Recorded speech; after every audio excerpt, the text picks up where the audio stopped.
بنية القبول وتمام كل سؤل ومأمول إلى حضرة سيدنا وحبيبنا وشفيعنا الرسول صلى الله عليه وسلم ثم إلى آل بيته الكرام والصحابة القرابة والتابعين وتابع التابعين ومن تبعهم بإحسان إلى يوم الدين ثم إلى جميع مشايخنا ومعلمينا ووالدينا وأمهاتنا وأزواجنا وأولادنا وذرياتنا وقراباتنا وجيراننا وذوي الحقوق علينا أجمعين ثم إلى جميع إخواننا المسلمين والمسلمات والمؤمنين والمؤمنات الأحياء منهم والأموات بأن الله يتغشاهم بالرحمة المغفرة ويعلي درجاتهم في الدنيا والآخرة ويدخلنا وإياكم الجنة بغير حساب وإلى ما نوى به سلفنا الصالح إلى حضرة النبي المصطفى وآل بيته الكرام وببركة سورة الفاتحة أعوذ بالله من الشيطان الرجيم بسم الله الرحمن الرحيم الحمد لله رب العالمين الرحمن الرحيم مالك يوم الدين إياك نعبد وإياك نستعين اهدنا الصراط المستقيم صراط الذين أنعمت عليهم غير المغضوب عليهم ولا الضالين آمين. Mari sama-sama seperti biasa kita niatkan Bismillahirrahmanirrahim. Nawaitu at-ta'alluma wat-ta'lima wal-ifadata wal-istifadah wal-dzikra wat-tadhkira lillahi ta'ala. Nawaitu an a'takifa fi hadzal masjid sunnatan lillahi ta'ala. A'udzu billahi minasyaitonir rajim. Bismillahirrahmanirrahim. Alhamdulillahi rabbil alamin.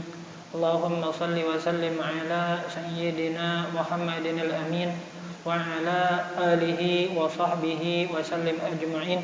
Subhanaka la ilma lana illa ma 'allamtana innaka antal alimul hakim wa la haula wa la quwwata illa billahil aliyyil azim. Al-Azizul Alim adada kulli harfin kataba wa yuktabu abadal abidin wa dahrat dahirin.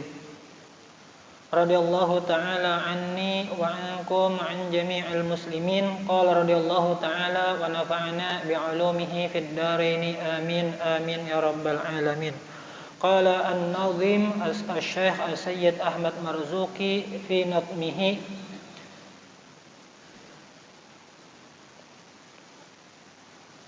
Arba'atun min kutubin tafsiluha Tauratu Musa bil huda tanziluha Zaburu Dawudu wa Injilun ala Isa wa Furqanun ala khairil mala. Alhamdulillah, marilah kita panjatkan puji syukur kehadirat Allah Subhanahu wa ta'ala, yang mana Allah Ta'ala masih memudahkan kepada hati kita untuk tetap istiqomah mengerjakan taat ibadah yang jadi keinginan kita sabarataan. Semoga ibadah-ibadah, ketaatan-ketaatan yang kita lakukan ini Allah Ta'ala mudahkan pula, bukan sekadar zahirnya, akan tetapi pula dengan keikhlasan yang lillahi ta'ala. Karena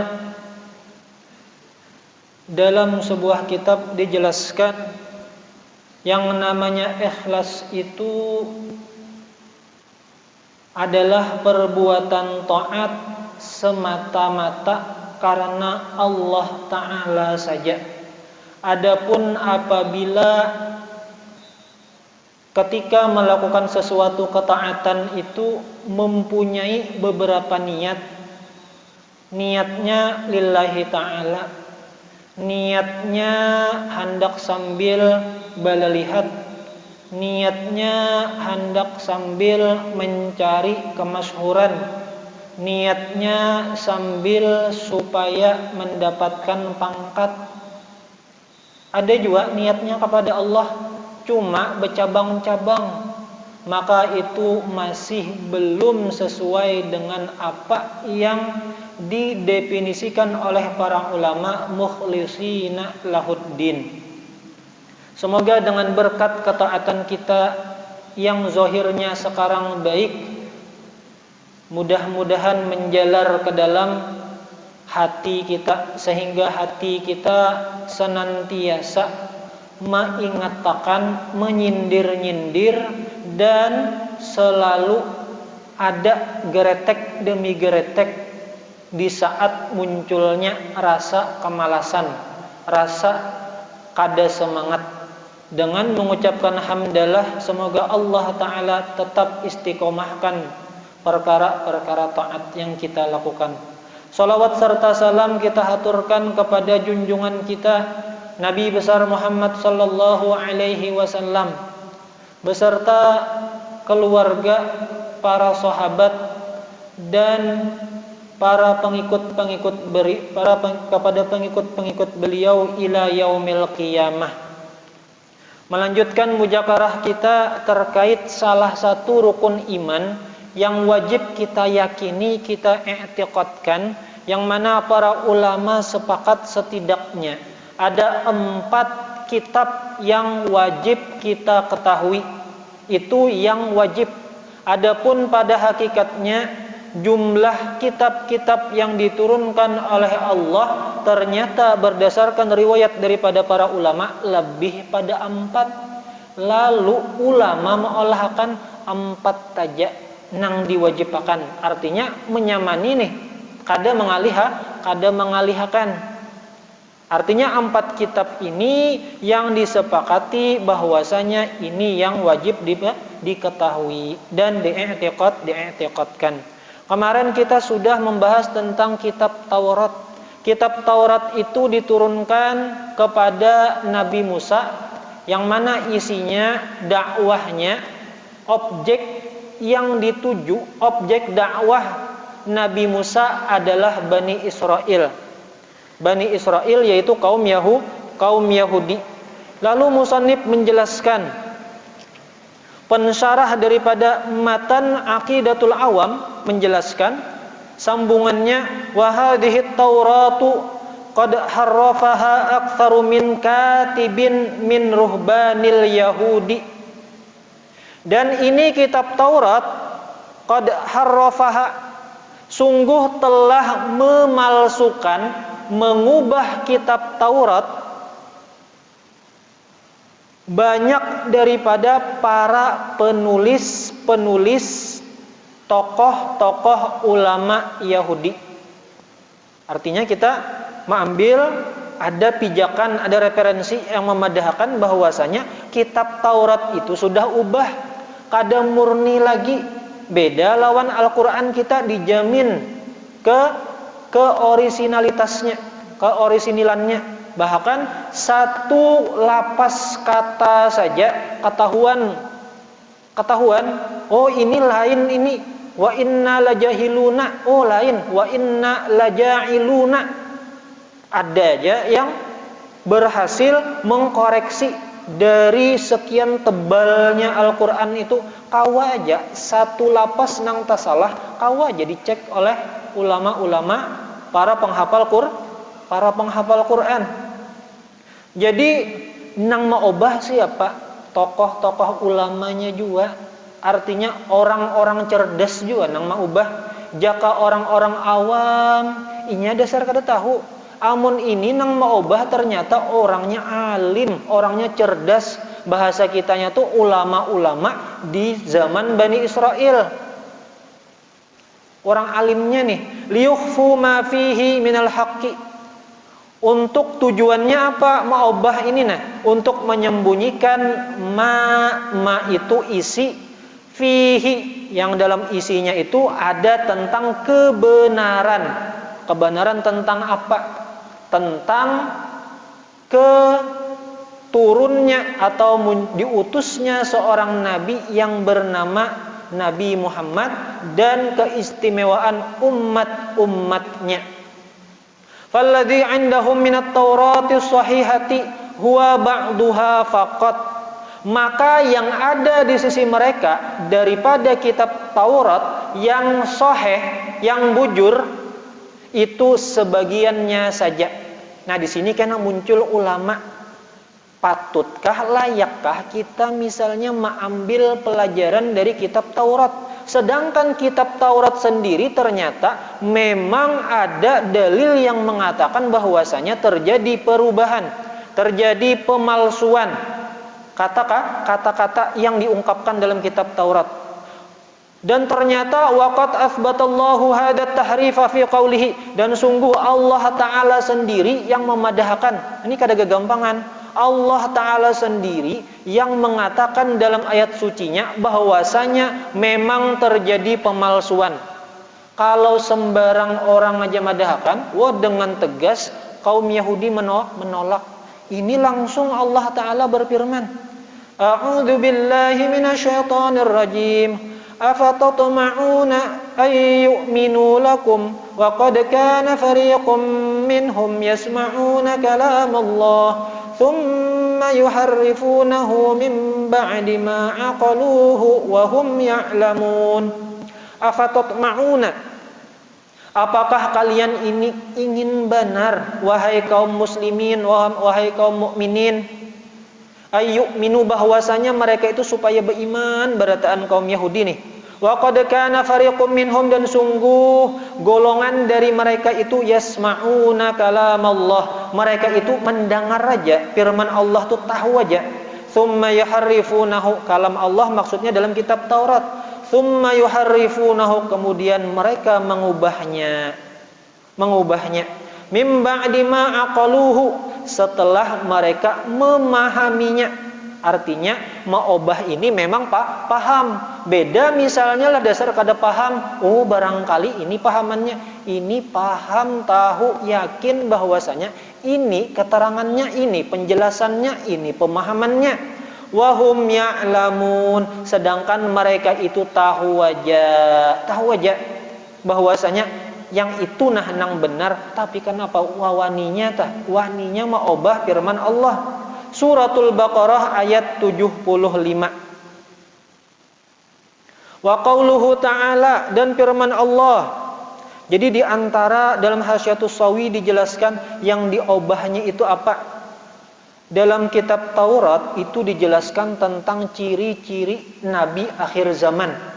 Ciri-ciri nabi akhir zaman di antaranya min kaunihi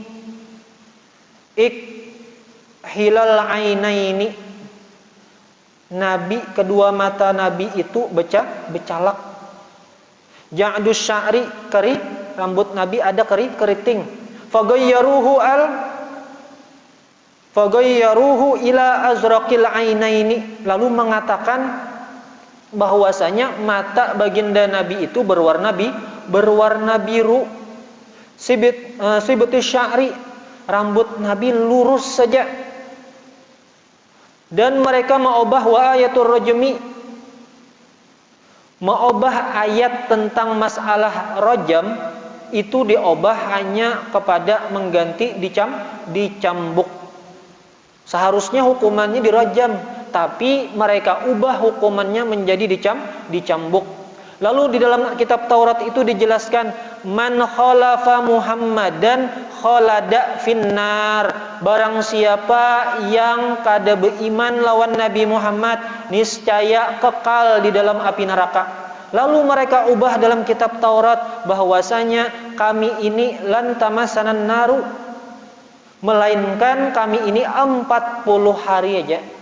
Kenapa? Berdasarkan mereka itu ibadatul ijil, menyembah sapi betina itu sekitar 40 harian. Jadi jerbuhannya kami ini karena di neraka sekitar 40 hari aja. Jadi setelah itu bebas dari api neraka. Sedangkan dalam kitab Taurat nang aslinya bahwasanya man khalafa Muhammadan, barang siapa yang kada beriman lawan Nabi Muhammad kekal di dalam api neraka. Lalu di sini muncullah sebuah istilah. Kan kita sudah tahu nih bahwasanya kitab Taurat itu wajib kita yakini merupakan salah satu kitab yang Allah Ta'ala turunkan kepada Nabi Musa. Itu sudah sama-sama kita sepakati. Lalu Allah Ta'ala pulang menjelaskan dalam Al-Quran bahwasanya kitab Taurat itu sudah terjadi ada perubahan, ada penyelewengan, ada perubahan kata yang dilakukan oleh para ulama-ulamanya sendiri. Lalu di sini muncullah istilah Israiliyat. Kadang-kadang kita temukan Israiliyat ini muncul dari tokoh-tokoh ulama Yahudi yang Allah Ta'ala beri petunjuk sehingga mereka masuk Islam. Ada dari kalangan sahabat, ada dari kalangan tabi'in. Nah, kayak apa tanggapan kita nih lah tentang Israiliyat? Jadi Israiliyat itu sendiri apa dulu definisinya? Definisinya Israiliyat itu tentunya adalah suatu kata yang ditunjukkan untuk menunjukkan suatu bangsa, yaitu suatu anak keturunan Bani Israel, yaitu Yakub bin Ishak bin Ibrahim alaihimussalam, yang mana dinisbahkan Bani Israel itu kepada bangsa Yahudi. Jadi Israiliyat itu apa isinya? Isinya tentang al-qisasu wal hawadithu allati turwa an masadira Israiliyatin. Kisah-kisah, cerita-cerita, peristiwa-peristiwa yang diriwayatkan dari sumber-sumber yang mana sumbernya tokoh Yahudi.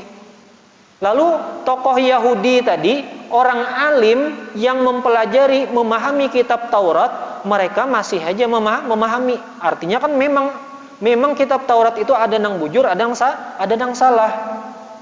Jadi ternyata para ulama kada langsung tatak habis, artinya alergi. Pokoknya kalau Israiliyat itu kada usah gin. Kada kayak itu ulama. Jadi ternyata ulama ini menyitir sebuah hadis. Ada hadis baginda Nabi bahwa beliau pernah bersabda, "Haditsu an Bani Israil wala haraja." Silahkan ceritakan apa yang kalian dengar daripada Bani Israel. Artinya nih kisah-kisah Israiliyat. Wala haraja, kada berdosa. Nah, dalam memahami hadis ini berkata Ibnu Hajar, qila al-ma'na haditsu anhum bimithli ma warada fil Qur'an. Ceritakan tentang mereka hikayat-hikayat yang bersumber daripada Bani Israel, tapi ada qaidnya, ada batasannya. Ma warada fil Qur'an, seperti yang pemahamannya terdapat dalam Al-Qur'an.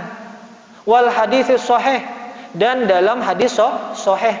Jadi kada serta mertalah kalau misalnya kadang-kadang, bukannya kadang-kadang lagi, kalau kita membaca kitab tafsir, Hasyiatus Shawi, kitab-kitab syarah-syarah hadis, ternyata ada ulama-ulama yang mengambil referensi, mengambil rujukan, yang mana rujukan tersebut bersumber daripada Israiliyat. Tujuannya apa? Untuk menyampaikan ibrah, pelajaran. Ada kata-kata hikmah, mutiara, ada mau'idhah, nasihat-nasihat yang baik. Ternyata itu merupakan hal-hal yang memang sudah dibahas oleh para ulama. Boleh menggunakan atau mengambil referensi daripada Israiliyat dengan syarat pemahamannya sepaham dengan Al-Quran dan hadis sahih. Itu menurut Imam Ibnu Hajar. Lalu pendapat Imam Malik bagaimana? Al-muradu jawazut tahaddusi anhum bima kana amrun hasanun. Jadi boleh aja mengesahkan tentang Israiliyat dengan sesuatu cerita yang cerita itu bagus, baik. Amma ma'ulima kitbuhu fala, adapun yang sudah diketahui, diyakini dustanya, fala yujazu, maka tidak dibolehkan. Maka izin dari sini kita kamu memahami bahwasanya izin untuk meriwayatkan daripada cerita-cerita Bani Israel itu tidak secara mutlak. Kalau misalnya kena terdapat ada yang menyampaikan cerita-cerita Israiliyat, kita kada langsung suudzon, kada langsung menyambat apa itu jar ambilannya di kitab-kitab itu Israiliyat berataan. Oh, selama ada qaidnya, ada batasannya, maka silahkan gunakan penjelasan tentang berkaitan tentang Israiliyat. Qala Syekhul Islam Ibnu Taimiyah, berkata Imam Ibnu Taimiyah, Syekhul Islam Ibnu Taimiyah, walakin hadhil ahaditsul israiliyatu tudkaru lil istishhadi, itu disebutkan untuk mengambil dalil, la lil i'tiqadi, bukan untuk dijadikan keyakinan. Fa innaha ala thalathati aqsamin, maka bahwasanya ini terbagi menjadi tiga macam. Hatta Syekh Ibnu Taimiyah sendiri membolehkan meriwayatkan tentang Israiliyat. Jadi Ibnu Taimiyah membagi dengan tiga kategori. Ini misalnya yang pertama, ma'alimna sihhatahu, kita yakin dengan kebenarannya. Buktinya apa? Oh, kita kawa membanding dengan dalil-dalil yang terdapat dalam Al-Quran dan hadis yang sahih bahwasanya itu benar. Itu pendapat yang pertama atau wajah yang pertama. Terus sisi yang kedua, ma'alimna kitbahu, kita yakin bahwasanya itu nyata dusta. Bima indana mimma yukhalifuhu, dengan dalil yang ada pada kita, dalil itu menyalahi dengan cerita Bani Israel. Nah, yang ketiga, ma huwa maskutun anhu, yaitu sesuatu yang kita diam. Artinya apa? Kita kada berkomentar. Hendak dicarilah, disesuaikan lawan hadis sahih, lawan Al-Quran, tia kada ada tetamu. Hendak mendustaakan, kita lihati, oh kada dapang pina menyalahi pada Al-Quran dan hadis. Wa tajuzu hikayatuhu lima taqaddama, dan boleh meriwayatkannya, menceritakannya tentang Israiliyat itu karena alasan yang sudah dijelaskan tadi. Dan biasanya wa ghalibu dzalika, biasanya telah nang maskut anhu, yang kada perlu kita berkomentar, ini biasanya faidahnya itu kada kembali kepada perkara agama. Contohnya apa nih yang maskutun anhu? Contohnya seperti cerita Bani Israel tentang nama-nama Ashabul Kahfi. Siapa gerang jar nama-nama yang di dalam Al-Quran itu tidur selama ratusan tahun, bangun tiba-tiba langsung berada di era yang berbeda. Siapa namanya? Itu kita kada tahu, kada apa-apa juga. Tahu ya kada apa-apa juga. Di mana dapat kisahnya? Tentu dapat daripada cerita-cerita orang dahulu, yaitu Bani Israel. Kita maskut anhu aja, silahkan padahkan namanya. Terus walau nukalbihim, warna anjing, kan ada anjing, kisah anjing Ashabul Kahfi. Apa warnanya jar? Oh, ternyata Bani Israel mengesahkan warnanya. Terus bagaimana komentar kita? Silahkan. Wa iddatuhum, jumlah mereka berapa? Wa asa Musa min ayyi syajarin kanat, tongkat Nabi Musa itu kira-kira kayunya dari kayu apa yuk? Kayu jati kah, kayu ulin kah, atau kayu apa? Lalu Bani Israel ada menghikayatakan nya nabinya, Bang. Jadi tahu kisahnya. Terus lagi nama-nama burung, yang mana burung tersebut adalah burung yang pernah Nabi Ibrahim, ya Allah tolong pang tunjukkan kaya papian menghidupakan makhluk nang mati lalu hidup. Lalu Allah Ta'ala contohakan kepada burung-burung. Andaki burung di sana, burung di sana, burung di sana. Lalu tiba-tiba hidup burung-burung itu. Asalnya kada hidup. Wa ta'yinul ba'di alladhi daraba bihil maqtul minal baqarah.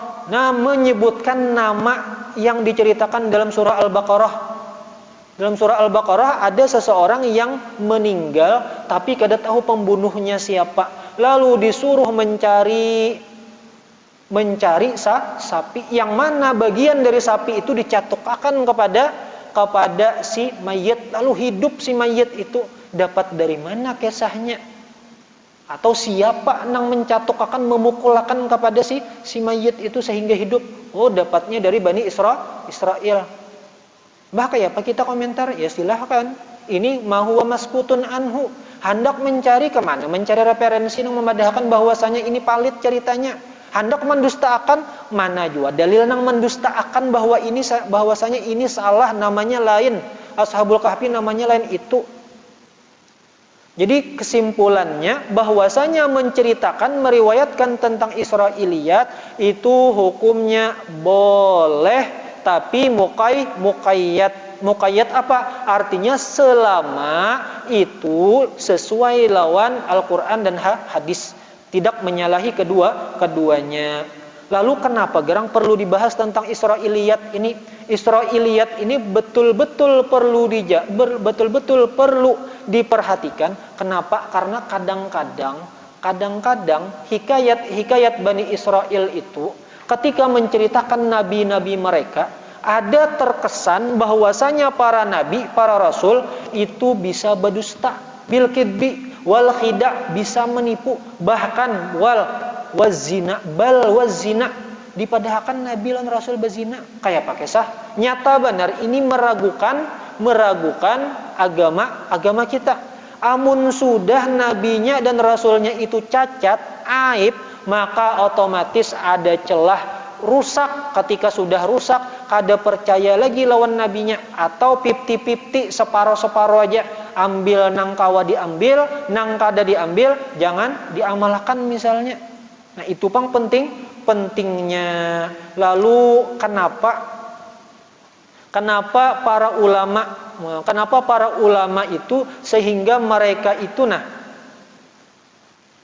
bahasa kitanya kan berani nih, Israiliyat, maka sudah dipadahkan dalam Al-Quran ada yang dipalsuakan, tapi mereka merujuk kepada hadis bahwasanya hadithu an Bani Israel, silahkan riwayatakan aja yang bersumber daripada Bani Israel. Karena memang ternyata ada dari kalangan sahabat, dari kalangan tabi'in yang masyhur mereka itu berasal atau dulunya adalah tokoh daripada ulama Yahudi.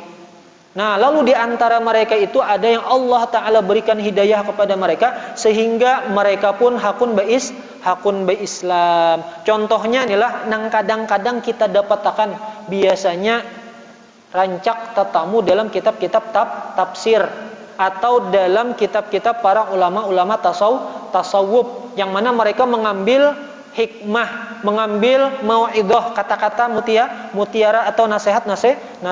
Contohnya Abdullah bin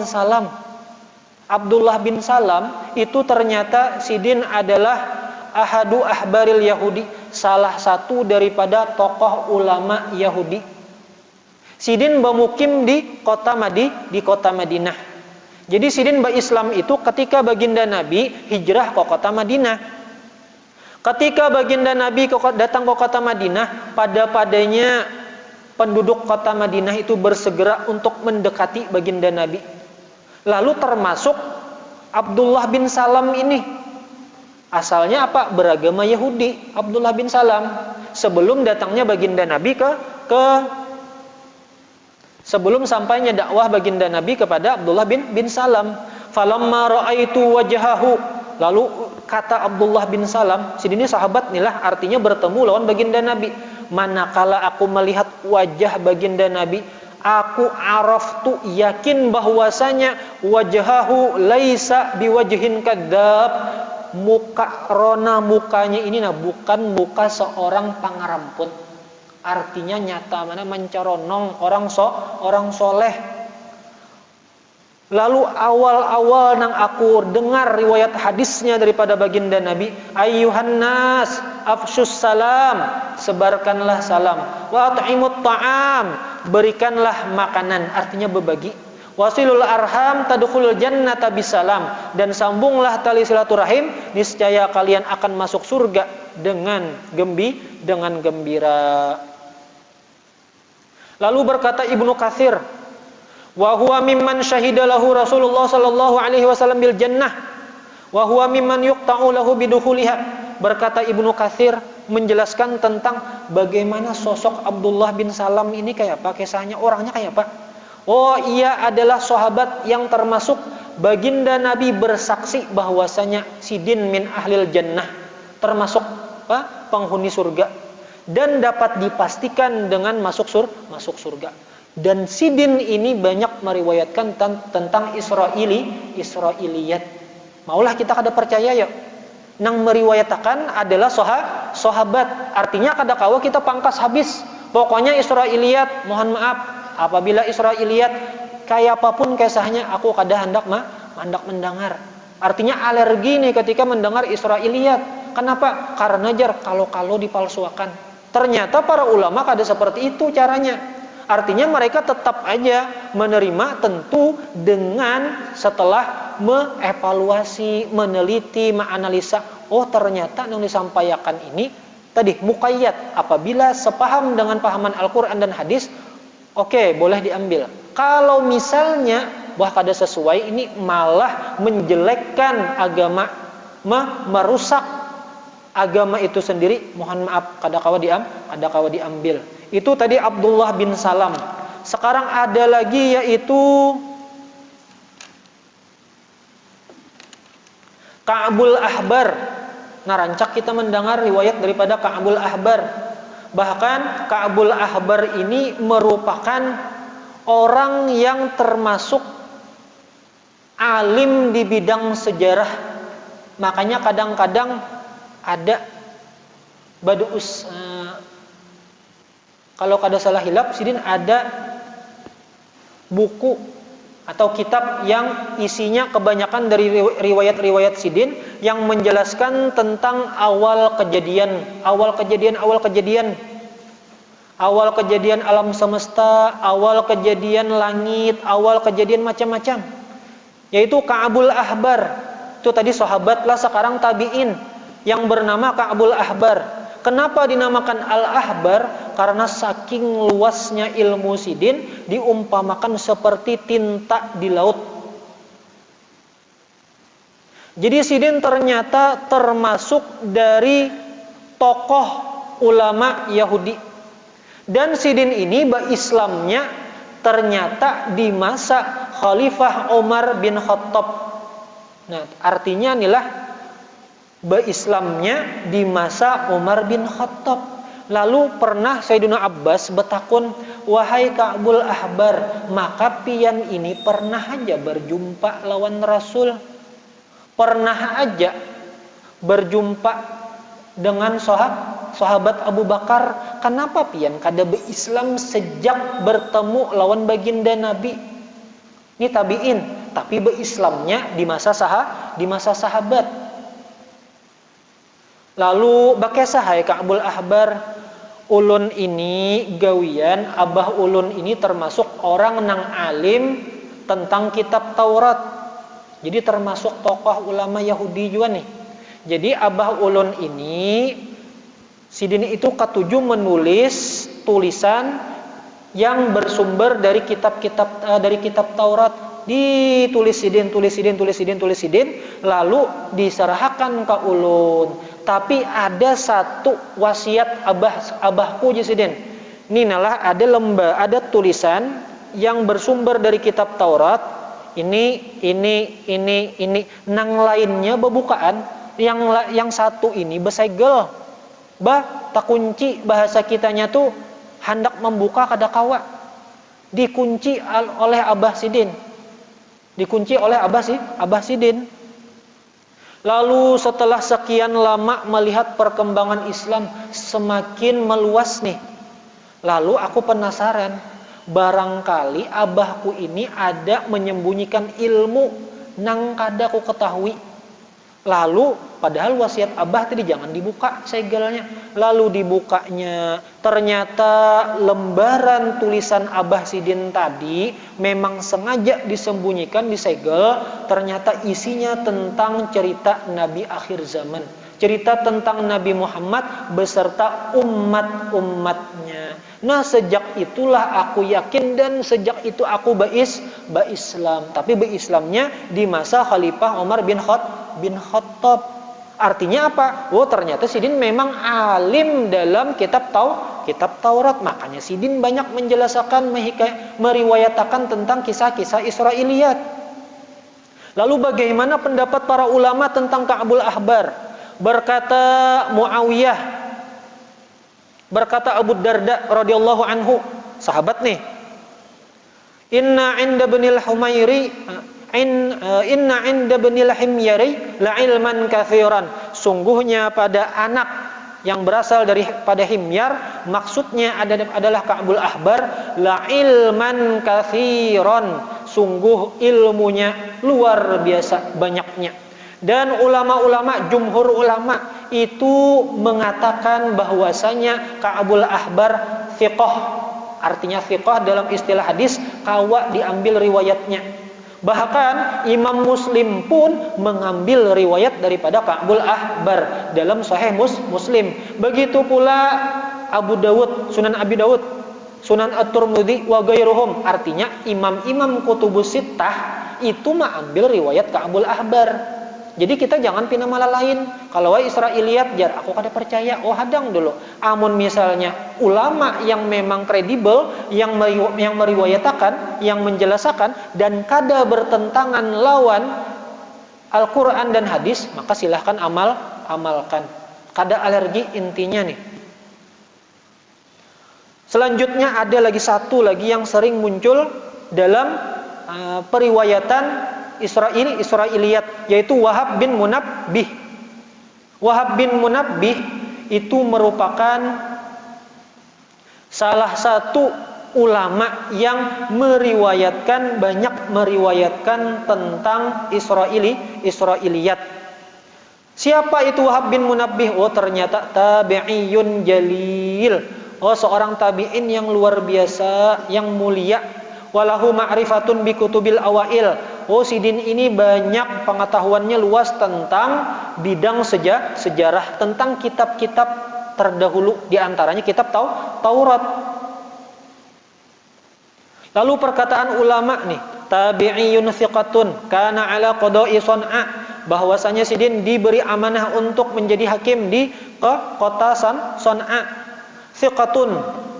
Dan bahkan berkata dalam kitab Hilyatul Auliya dijelaskan, Abu Nuaim Al-Asbihani, yang mana itu kitab yang dianjurkan oleh para guru, kitab yang dianjurkan untuk dimiliki oleh para santri. Amun kawajar bisi duit tukar kitab Hilyatul Auliya. Di antaranya nih, niatan apa? Karena di situ menceritakan tentang para aulia. Mudah-mudahan di antara keluarga kita, anakkah, cucukah, atau kitanya seorangkah, dengan berkat adanya kitab itu di rumah kita, maka semoga kita diangkat Allah Ta'ala menjadi wali. Amun kada kita, anak kita. Amun kada anak kita, cucu kita. Yang penting keluarga kita ada nang berpangkat wali di sisi Allah. Jadi dijelaskan di dalam Hilyatul Auliya di situ, pernah Wahab bin Munabbih, di antara karamat Sidin, bahwasanya Wahab bin Munabbih pernah bermalam di suatu tempat yang bernama So'dah. Nah, di So'dah tersebut Sidin bermalam di tempat seorang laki-laki. Lalu ketika di waktu malam hari, si ampun rumah keluar dari kamarnya, lalu melihat faraat misbahan, melihat lampu pelita tarang, melihat tarang. Fattala'a, lalu ternyata punya selidik diitihi nih, dari mana asal muasal cahaya kayak lampu nih. Si ampun rumah memeriksa, lalu melihat kepada dua telapak kaki Wahab bin Munabbih bercahaya, Sidin bercahaya ka'annahu bayadu syamsi, seperti cahaya matahari. Faqala ar-rajul, lalu sampun rumah batakon, wahai Wahab bin Munabbih, aku melihat malam tadi fi hayatin, suatu kejadian, wa akhbarahu, lalu menghabarkan kepada si Wahab bin Munabbih. Faqala uktum ma ra'aita, tolong sembunyikan apa nang pian lihat. Ini seperti perkataan ulama, sitrul aurah wajib wa sitrul khususiyah aujab. Menutup aurat itu wajib, dan menutup kemuliaan, keistimewaan, karomat diantaranya itu lebih wajib. Artinya wajib lagi, jangan betampai, simpan aja, disyukuri aja lawan Allah Ta'ala. Dan Wahab bin Munabbih ini ternyata i'tamadal Bukhari haditsahu, Imam Bukhari to ambil hadis sidin Imam Bukhari. Dan berkata Al-Hafiz Ibnu Hajar, Wahab bin Munabbih al-San'ani minat tabi'in, thiqah, orangnya thiqah. Jadi kesimpulannya, ketika kita mendengar tentang Israiliyat, ada 3 kategori yang perlu kita pahami. Apabila sesuai lawan Al-Quran dan hadis, ambil. Apabila kada sesuai lawan Al-Quran dan hadis, bahkan malah memojokkan, menyudutkan agama kita, jangan diambil, jangan diriwayatakan, jangan dipakai. Atau diriwayatakan juga tapi memadahkan ke orang lain bahwasanya ini riwayat yang bertentangan dengan hadis yang sahih, bahwasanya kada mungkin para anbiya itu maksum, dipelihara, dijaga oleh Allah, kada mungkin melakukan hal yang namanya dusta, menipu, zina dan lain-lain yang merendahkan derajat mereka di sisi Allah dan di sisi makhluk.